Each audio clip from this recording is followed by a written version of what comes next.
Hello everyone, welcome to my channel. तो हम लोग आगे का पार्ट शो करते हैं। जिससे कि आप लोगों को पता है कि रियून और बाइटिंग दोनों साथ में रहते थे एक ही अपार्टमेंट में, और जियांग और डॉक्टर लिन एक अपार्टमेंट में रहते थे। फिर कुछ टाइम बाद निकल जाता है जहाँ बस लिन शिफ्ट हो जाता है बिना बाइटिंग को बताए हुए। तो यहाँ बस बाइटिंग उसको कॉल करके बोलता है कि एटलीस्ट तुम्हें मुझे कॉल तो करना चाहिए था, बताना तो चाहिए था कि तुम नए प्लेस पे रहने वाले हो, मैं तुम्हारी हेल्प कर देता। हमें दिखाया जाता है कि भाई बहुत ही छोटे अपार्टमेंट में रहने गया है, जहाँ उसका जो अपार्टमेंट है वो बहुत ही गंदा है, बहुत ही ख़राब कंडीशन है। फिर भी यहाँ पर रियून झूठ बोल लेता है कि कोई बात नहीं, तुम अपना ध्यान रखो, मैं यहाँ सब चीज़ हैंडल कर लूँगा। तो यहाँ पर बाइटिंग पूछता है क्या वो इलाका सेफ़ है तुम्हारे रहने के लिए, तुम जान रहे हो ना क्या हो सकता है एक ऐसी ओमेगा के लिए। तो यहाँ पर वो झूठ बोल देते थे कि of course is very safe, यहाँ की सिक्योरिटी बहुत ही अच्छी है, हमेशा पेट्रोलिंग करने आते हैं every day, so don't worry, और तुम मेरी केयर करना छोड़ो, अपना ध्यान दो। जबकि हमें पता है कि वो कितना गंदा अपार्टमेंट है, फिर भी वो उसको हर्ट नहीं करना चाहता बिल्कुल भी, और इसलिए बोलता है कि हाँ इट्स ओके, फिर भी तुम मुझे अपना ड्रेस सेंड कर देना, जब मुझे टाइम मिले तो मैं ज़रूर आऊँगा।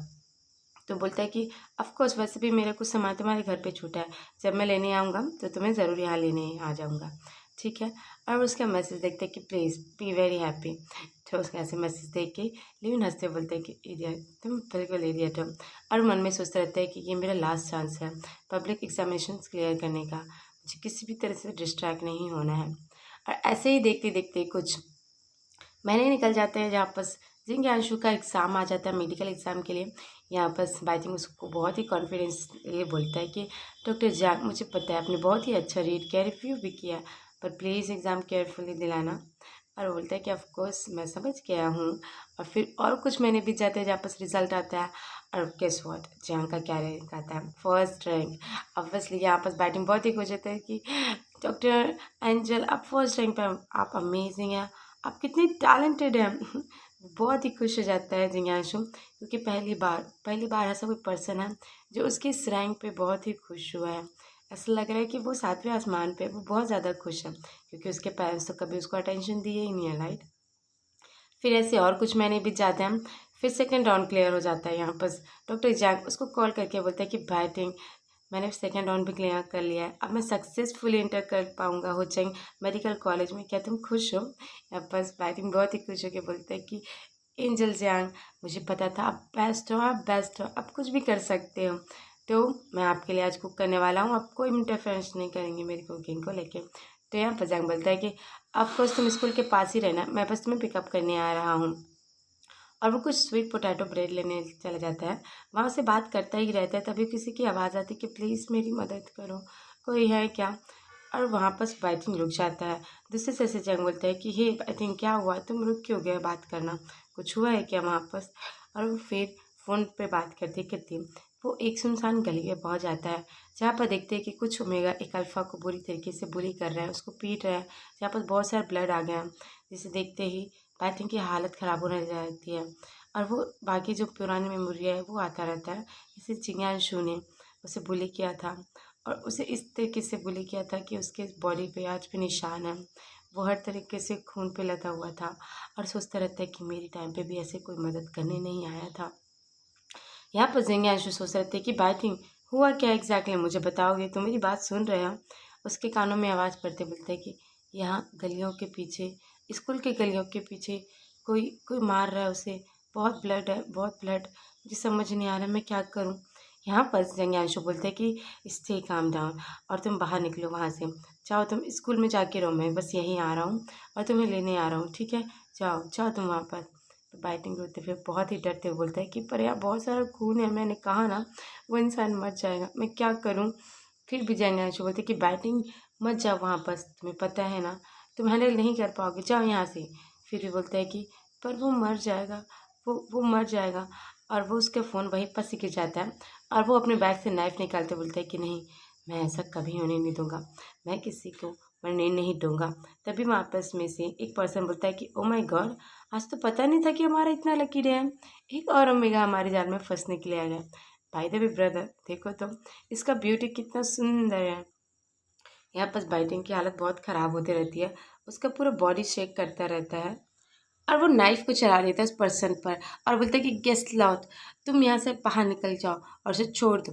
वो बहुत ही गुस्सा हो जाता है अल्फ़ा और बोलता है कि क्या क्या तुमने, तुम्हारी हिम्मत कैसे हुई, तुम्हें पता था तुमने कि अल्फ़ा को हर्ट किया। और वो सभी लोग उसको बहुत ही मारने लग जाते हैं। उसके सर से, उसके हाथ से, उसके स्टमक से, उसके पैर से, हर जगह से ब्लड निकलता ही रहता है और मन में सोचता रहता है कि नहीं, मेरे साथ ऐसा क्यों हो रहा है, मुझे कोई बचा लो प्लीज़। ऑब्वियसली जैंग तो उसको बोला ही था कि उसमें मत जाओ, तुम हैंडल नहीं कर पाओगे। तभी से उसमें से एक पर्सन बोलता है कि big brother is all right, वैसे भी हमें इसे इस तरीके से नहीं करना चाहिए, ये इतना प्रिटी फेस है, हमें इसका फ़ायदा लेना चाहिए और हमारा वेस्ट नहीं करना चाहिए टाइम बिल्कुल भी। जैसे ही सुनता है बाइटिंग के होश उड़ जाते हैं, बोलते हैं कि नहीं ऐसा मत करो, और मन में सोचता रहता है कि कोई कोई मेरी हेल्प करो, डॉक्टर एंजल। और ऑब्वियसली वहाँ पर उसका डॉक्टर एंजल आता है और उन सभी अल्फाज को बहुत ही अच्छे से उन लोग का धुलाई करता है। और वो बोलता है कि बाइटिंग डोंट बी अफ्रेड, मैं तुम्हारे पास हूँ, तुम्हारे साथ हूँ, अपनी आंखें खोलो, देखो मैं तुम्हारे पास हूँ। उसके सर से खून टपकता रहता है। बोलता है कि ब्रदर आप क्या कर रहे हो। उसमें से एक अल्फ़ा कहता है इस लड़के के लिए आप, हो सकता है आपका लवर हो, मैं मान सकता हूँ, पर आप अल्फ़ा को इस तरीके से कैसे कर सकते हो ट्रीट। ब्रदर हम ब्रदर्स हैं, और आफ्टर ऑल एक ओमेगा के लिए इस तरीके से अल्फाज फाइट करी, ये अच्छी बात नहीं है। जैसे ही सुनता है उसके तो और मूड खराब हो जाता है, वो एक दो और पंच दे देता है उसको। यहाँ पर बाइटिंग ये सब देखता रहता है और बोलता रहते हैं क्या ये सब मेरे लिए है। तभी वहाँ पर पुलिस आ जाता है, बोलते हैं कि हे मैन आप रेफरेंस कंट्रोल करो, हम सब हैंडल करने आ गए हैं, पहले काम डाउन रहो। और दूसरी साइड बाइटिंग कंटिन्यूसली सोचता रहता है पर ऐसा क्यों। और यहाँ पर जिंगांशु काँपते हुए बोलता है कि इट्स ऑल राइट, सब ठीक है, तुम डरो मत, मैं तुम्हें अभी हॉस्पिटल लेके चलता हूँ। इस तरीके से उसे डरते हुए देखते हुए बोलता है कि एंजल, डॉक्टर एंजल। और मन में सोचता रहता है कि डर क्यों रहा है, क्यों ये इतना डर रहा है कि मैं हर्ट हुआ हूँ, या मैं मर जाऊँगा, या फिर मैं कहीं चला जाऊँगा, जिससे खून इससे डर रहा है। और उसे छूते हुए बोलता है कि डॉक्टर एंजल, और वो बेहोश हो जाता है। तभी वो बोलता है कि ही बाइटिंग तुम ठीक हो क्या। और फिर वो उसे हॉस्पिटल लेके चला जाता है। यहाँ पर उसका ट्रीटमेंट होता है, जहाँ पर बाइटिंग की कंडीशन बहुत ही अच्छी रहता है। और यहाँ पर कुछ टाइम बाद बाइटिंग सोचता है कि हाँ मुझे पूछ ही लेना चाहिए। और वो बोलता है कि डॉक्टर एंजल क्या मैं आपसे कुछ क्वेश्चन करूँ, आप प्रॉमिस करो कि आप उसका ट्रूथफुली और सही जवाब दोगे, बिल्कुल झूठ नहीं बोलोगे। तो यहाँ पर जैंग बोलता है कि ऑफ कोर्स मैं तुमसे झूठ क्यों बोलूँगा, ठीक है मैं प्रॉमिस करता हूँ, पूछो तुम मुझसे जो भी पूछना चाहते हो। तो यहाँ पर बाइटिंग रहता है, पूछता है कि जो आपका पेशेंट था जावान, क्या आप उसे पसंद करते थे। आई मीन आपने बताया था ना एग्जैक्टली वो मेरी तरह ही दिखता है, तो क्या आप इसलिए मुझे इसे नाइसली ट्रीट करते हो क्योंकि आप उसे पसंद करते थे। यहाँ पर जियांगांशु हंसते हुए बोलता है कि ऑफ कोर्स नॉट, वो सिर्फ 15 साल का है, तुम ऐसे सोच भी कैसे सकते हो। और जावान मेरा पेशेंट है, मैंने तुम्हें पहले ही बता चुका था, ऑफ कोर्स राइट, तो तुम ये सब पूछ क्यों रहे हो। तो यहाँ पर बाइटिंग बोलता है देन प्रीवियस वर्ड में आप किसी को पसंद करते थे क्या। उसकी जेलसी साफ साफ दिख रहा था हमें।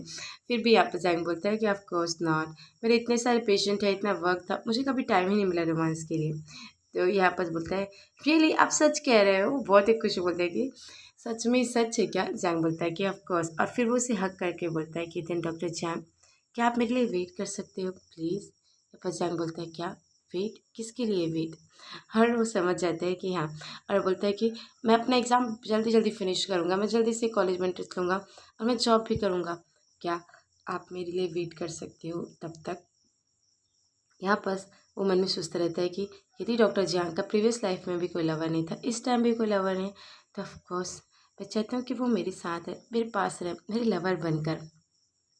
और फिर क्या, वो क्वीन से मिलने चला जाता है, डॉक्टर क्वीन से। यहाँ पर डॉक्टर क्वीन उसको चिढ़ाते बोलते हैं कि यार हमें कभी भी तो प्राइवेसी टाइम दिया करो, मैं अपने लवर के साथ हूँ, तुम ऐसे आ जाते हो, पूछो ही मत। यहाँ पर जांग बोलता है कि आई एम सॉरी, वो मुझे कुछ ज़रूरी काम था, इसलिए प्रॉमिस मैं कभी डिस्टर्ब नहीं करूँगा। तो प्रोफेसर जाओ यानी कि उसका पढ़ा गुस्से में बोलता रहता है कि इसे इग्नोर करो, बस ये तुम्हें छींटता रहता है। बताओ बैटिंग की हालत कैसी है, यदि उसका हालत ठीक नहीं है तो तुम्हें पता है ना तुम्हें क्या करना है। और वो बोलता है कि of course by the way मुझे आपसे कुछ पूछना है डॉक्टर क्वीन। तो बोलता रहता है कि हाँ पूछो पूछो, मुझे क्या पूछना है, तुम जो भी पूछना चाहो पूछ सकते हो, मैं बहुत स्मार्ट हूँ। तो यहाँ पर जंग बोलता है कि आपने कहा था ना जो ओमेगास के लिए राइट्स है उसका क्या हुआ। आपने कहा था ना कि आप एक प्रोफेसर इस्टेब्लिश करने वाले हैं ओमेगा फाउंडेशंस के लिए, तो महीने हो गए आपने कुछ बताया क्यों नहीं। वो सांस छोड़ते हुए बोलते हैं कि ओह मैं क्या करूँ? मैं क्या कर सकता हूँ इस चीज़ में? मुझे कुछ समझ ही नहीं आ रहा है। तो बोलते हैं कि हुआ क्या, आप मुझे बताएँगे? तभी प्रोफ़ेसर ज़ाओ बोलता है कि एक्चुअली जितने भी हमारे साथ थे, उन्होंने तो साथ दिया है, पर जो बड़े लेवल के अधिकारी हैं, वो मेरे साथ नहीं दे रहे हैं। उनको लगता है कि जो ओमेगा फाउंडेशंस है, वो यूज़लेस है, कुछ सेंस ही नहीं है और वो कभी चाहते ही नहीं हैं। हमेशा चाहते हैं कि अल्फ़ाज़ ही हमेशा पहले प्रायोरिटीज़ पे रहें। कभी चाहते नहीं कि ओमेगाज़ भी आए। डॉक्टर क्वीन बोलते हैं कि राइट, एग्ज़ैक्टली। कोई चाहता ही नहीं कि सिस्टम चेंज हो। सब चाहते हैं कि सिर्फ़ अल्फ़ाज़ का ही राज हो। मैं चाहता था बट ऐसा कुछ हो नहीं पा रहा है। तो बोलता है कि कोई बात नहीं, तभी पीछे से आवाज़ आता है, तो आप चाहते हो कि मैं एक और पर्सन को ऐड करूँ या फिर मैं ही इनफ हूँ इन सब चीज़ों के लिए? वहाँ पास और कोई नहीं, डॉक्टर लिन रहता है, वो बोलता रहता है, माय फादर, आई मीन वो गवर्नमेंट है, आई मीन उसके बहुत सारे रिसोर्सेज़ है गवर्नमेंट की तरफ से। तो यदि तुम चाहो तो मैं उसे परस्यू कर सकता हूँ जॉइन करने के लिए इस एसोसिएशन में। तो बोलता है कि डॉक्टर लिन आप यहाँ? तो बोलता है कि बाय द वे आपके फादर कौन है?